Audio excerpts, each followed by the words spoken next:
Hi everyone, and welcome to the second week of the 21st Century Teachers Award.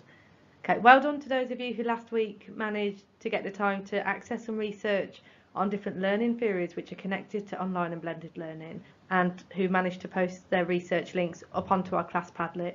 If you haven't yet got that far, don't worry, you can still access a Padlet. It will be live throughout the duration of the course, so you can just click on the link, go in there, have a look at what other people have posted, and add to that as time goes on. This week, we need to have a look at barriers to learning, which might affect the success of blended and online learning teaching methods. So this week, what we're looking to do is to develop an understanding of different barriers to participation and to develop some strategies which can overcome those barriers. So we need to look at this specifically from a student-centred point of view, not a teacher point of view, which we're going to cover later on in the course. Now, the strategies and barriers that we're going to outline in this short video are not an exhaustive list at all, and in fact the specification for this unit simply says to understand common barriers. Apart from students' digital literacy skills, no other barriers are actually specified. So have a look at the ones that I'm going to present to you now, and then when you come away from this and you're ready to create your vlog for this week's activity, have a think about, are there any other barriers that your learners will face, which I haven't yet mentioned. Now, the barriers that I want to identify include access to technology, which is always the biggie, student digital literacy skills, student behaviour and student confidence. I've actually put behaviour and confidence in here as a result of conversations that we've had over on the EdTech topic in the classroom, where one participant had stated that she tried collaborative learning, I think in Office 365 last year, and it hadn't gone too well because the behaviour of some learners in the group was spoiling it. So we'll come to that in a bit and you can tell me what you think of it after.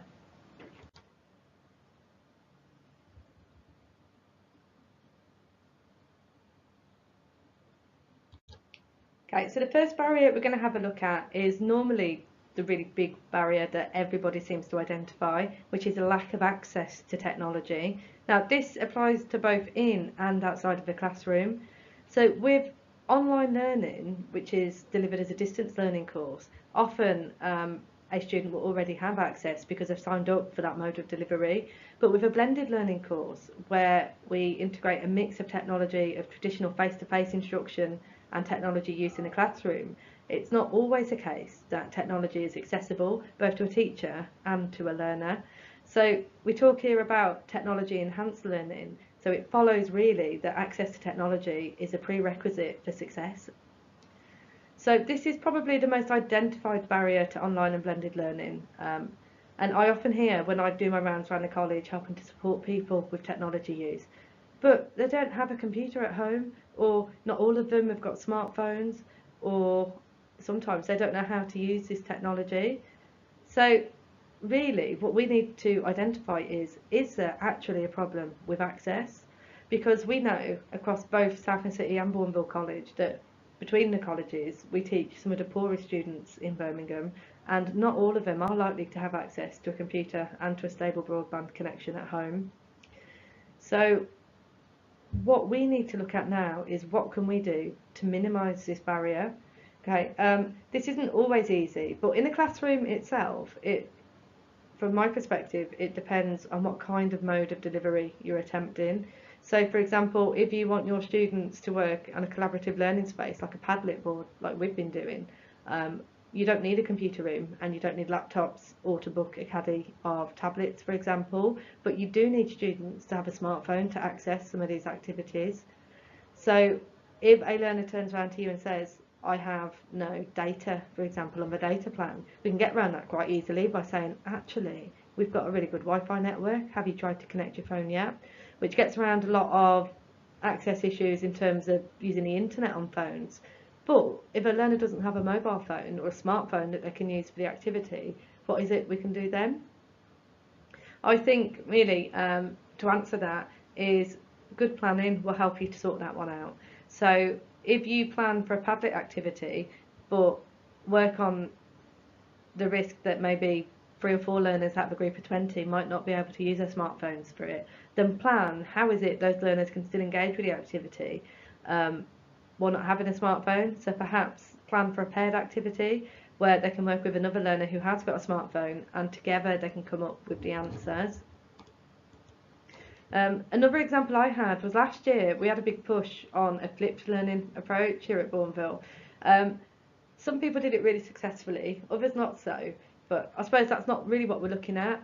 I know that for me, on my own part, when I tried it, I created videos much like the one you're watching now, and then asked my learners to watch them at home before the lesson, so that when they came in we could get straight down to sort of questioning and extending the learning that they've done in the video. Now, a couple of learners approached me and said can't necessarily do this at home. Either they didn't have a computer, or they didn't have a smartphone, or they're on a pay-as-you-go contract and can't afford to pay for the data. And I think that one is quite a common one. So what I did and what I tried to do to help them get around this was to support them to book computers in our learning zone at times where they're off timetable, so they might be in college but not actually in a lesson. And that worked quite well. So once the learners were aware of how they could go about accessing the technology at college, then they could go ahead and do their flipped learning activity, and they were successful in the end. We need to understand that digital literacy skills can be a barrier to participation. I think all too often we make the assumption that at 16 years old, when they first get to us, that our learners are experts in the use of technology.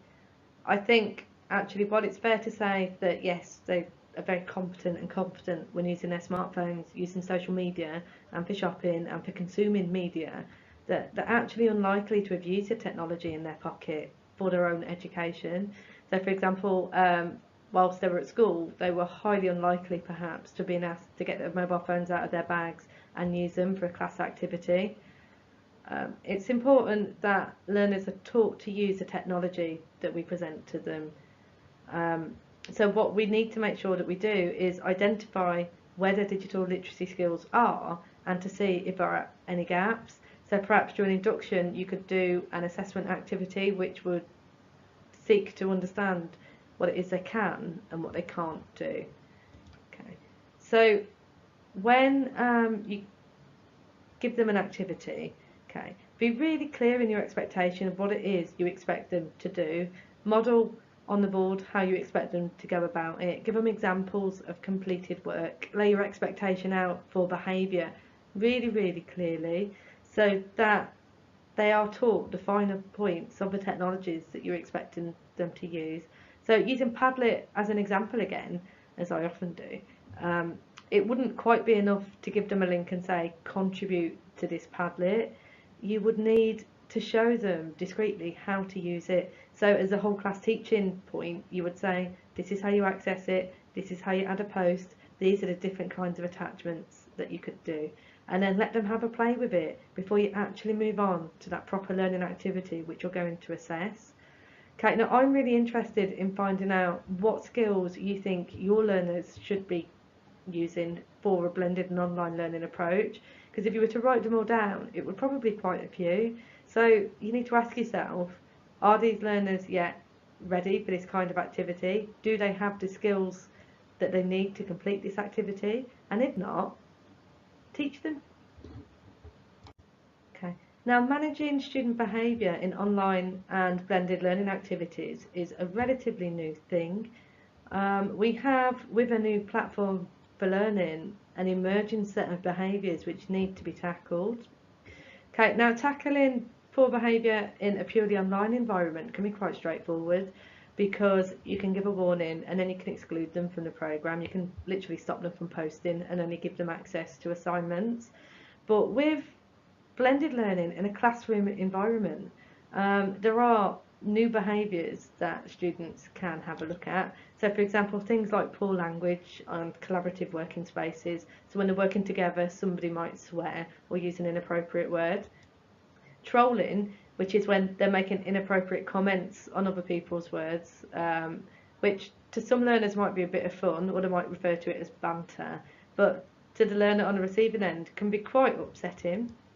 We have cyberbullying, and possibly one that cropped up with one of the participants on this course, and I've experienced this myself as well, is deleting other learners' work, which can be really stressful for you as a teacher because you have no assessment evidence at the end of your lesson, and it can be quite frustrating.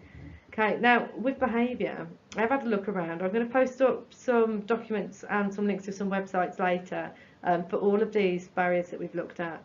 But specifically with behaviour in a classroom, I would argue that you are still a teacher in a classroom with learners, and your learners might be completing activities in a traditional way, i.e. filling in a worksheet or something like that, or they might be participating online, so for example sharing resources in a Padlet, or entering into a discussion on Moodle, or anything collaboration wise, and they have the ability to wind each other up and to behave inappropriately. But I would say that really you should be managing that in the same way that you'd manage other standard forms of low-level disruption in your classroom, where you'd have a clear policy for warnings and for sanctions and for follow-ups, and apply those consistently so that your learners know where they stand with you as a teacher. Again, if I've not covered a behaviour that you've witnessed, please pop that into the comments. So I'll be really interested, and together hopefully we'll come up with a way, an effective way in which you can tackle this kind of inappropriate behaviour. Right then, so I suppose the bit you're all interested in is what I'm going to ask you to do this week. Okay, now this week I'm going to ask you to create a video log or a vlog. Please don't worry about this, it's not as painful as it sounds. And if you head over to the EdTech topic in the classroom, there's some advice and some tips in there on different tools and technologies you can use to complete this.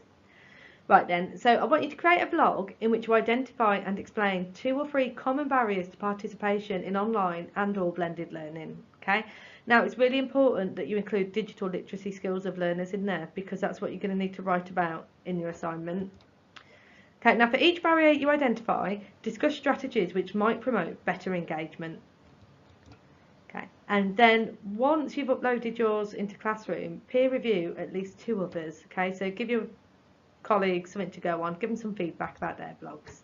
A bit of advice for you: aim for between 3 to 5 minutes, no longer than 5 minutes, and it doesn't need to be 3 minutes long. Okay, but aim for somewhere between there. Okay, you can screencast instead if you're not comfortable in hearing yourself. So for example, you can just use software that I'm using now in PowerPoint, Office Mix, and just record your voice. You can also do that on your mobile phone or tablet if that's what you prefer. Okay, the easiest way to share a vlog is to create a channel on YouTube, post it on there, and then share it into the classroom via the link.